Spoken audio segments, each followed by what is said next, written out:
Impeachment case ang tunay na punteriya ng mga pagdinig ng Kamara ayon kay Vice President Sara Duterte at hindi ang budget ng Office of the Vice President. Binigyang diin naman ng pangalawang Pangulo na patuloy man siyang siraan ay hindi siya hihinto na pagsilbihan ang taong bayan. Narito ang balita ni Jason Rubrico. Bago pa man gumulong ang hearing ng House Committee on Good Government and Public Accountability kaugnay sa paggamit ng pondo ng Office of the Vice President, tumanggi na si Vice President Sara Duterte mag-take ng oath. Iginiit ni Vice President Sara na inimbitahan siya bilang resource person at hindi bilang witness. Mr. Chair? Yes, the Honorable Vice When you President. sent a letter to the Office of the Vice President, you attached a copy of the rules Okay.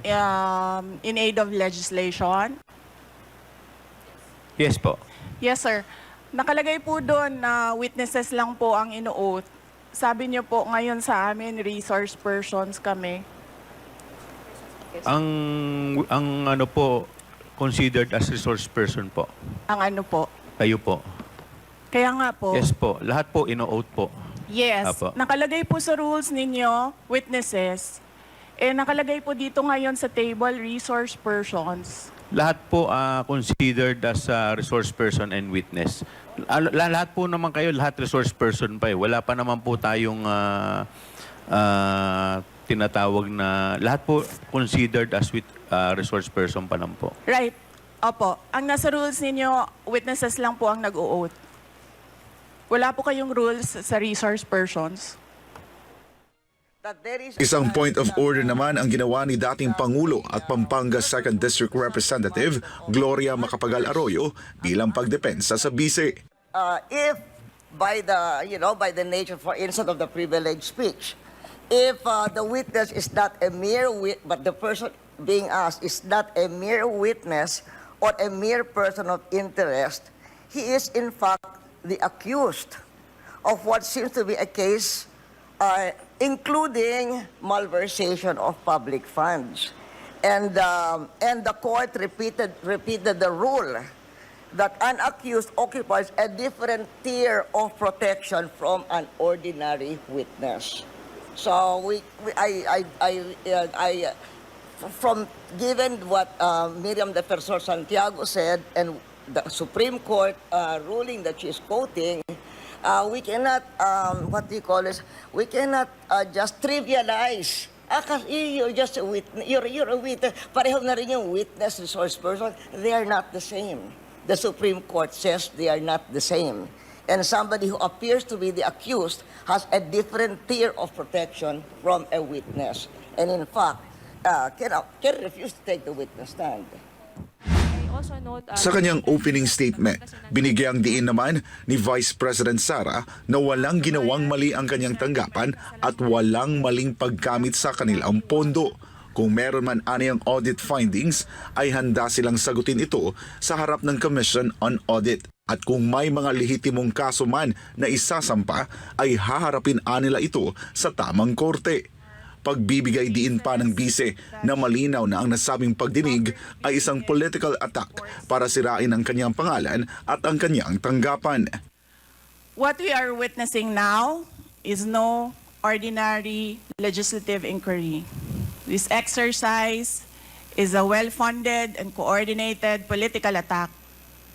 This much is evident from the very words of the privileged speech that prompted this inquiry. A speech that simply meant to say, do not vote for Sara on 2028.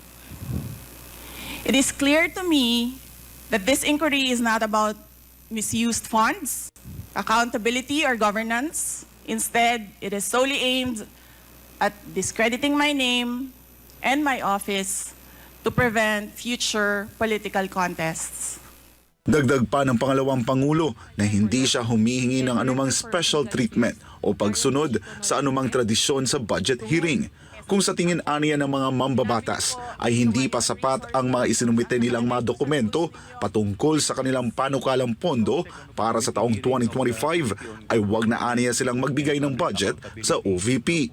Pero iginiit ni VP Sara na hindi naman talaga ang pondo ng kanyang tanggapan ang puntirya ng mga mambabatas.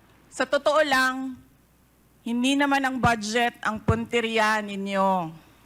Dahil napakadali naman magtanggal ng budget. What you are trying to do is make a case for impeachment. Muling iginiit ni VP Sara na hindi siya kakandidato sa nalalapit na eleksyon at hindi siya namumulitika. Tanging pagtupad lamang aniya sa kanyang sinumpaang tungkulin sa taong bayan ang kanyang ginagawa. Muli ring binigyang diin ng bise na hindi siya ang problema ng Pilipinas, kundi ang tunay aniyang problema ng bayan ay ang kagutuman, kahirapan, iligal na droga, kriminalidad, terorismo, hindi sapat na healthcare, kalidad ng edukasyon at kawalan ng planong infrastruktura laban sa mga kalamidad at marami pang iba.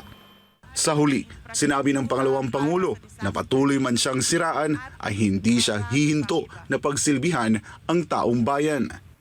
So, you may try to destroy me, you can skin me alive, and throw my ashes to the wind. But let it be known, you will find me unbowed. I will continue to serve the Filipino people no matter the personal cost or political intrigue. Hindi na tinapos ni Vice President Sara ang nasabing pagdinig. Para sa Diyos at sa Pilipinas kumahal, ako si Jason Rubrico, SMNI News.